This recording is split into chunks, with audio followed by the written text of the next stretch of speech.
This terrace here dates back to about 1820.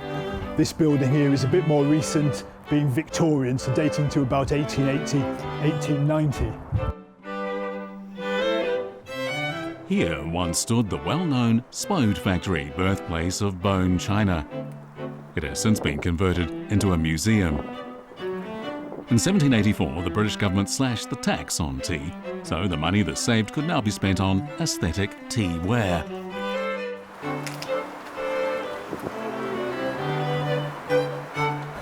I'd have to say that very early Spode bone china is of the very best quality.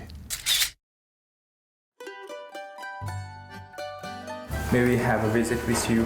Yes, of course, absolutely. Yes, anything I can do to help, absolutely.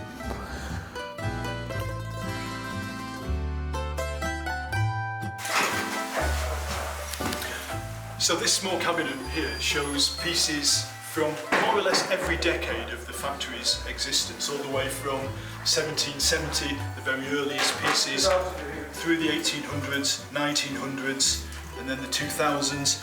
And these were the kind of things that the factory was making before it ceased production in 2009. So you can see the different changes in taste and style and manufacturing techniques between the very earliest pieces through to the most recent pieces.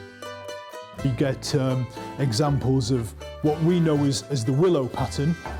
The very earliest pieces were, of course, to copy Chinese porcelain, because Chinese porcelain was considered the very best and the very highest quality, and British people wanted pieces that resembled Chinese porcelain both in quality but in design.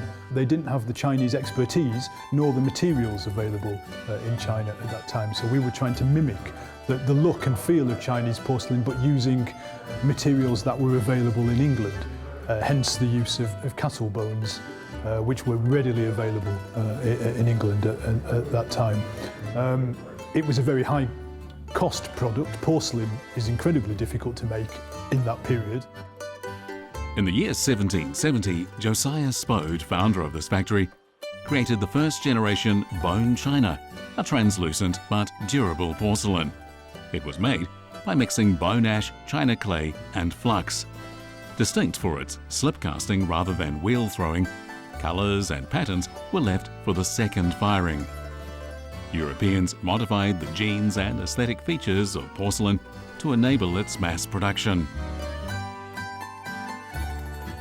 What we'll also see here is very noticeable Chinese influences, particularly with these little bookends. And very often the shapes of things we can see are Chinese influenced as well, particularly in the vases and the cups are probably most evident.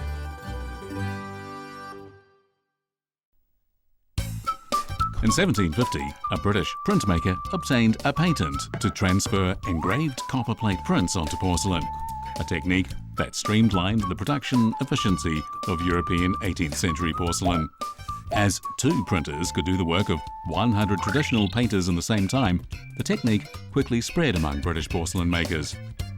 The reduced import tax on tea made a domestically produced version of Chinese blue and white ceramics affordable to the many rather than the privileged few, and it became Spode's choice of product. The invention of bone china reduced firing difficulties and expanded the visually creative space for European porcelain, whose luminescent technological and industrial beauty endowed its high-end status.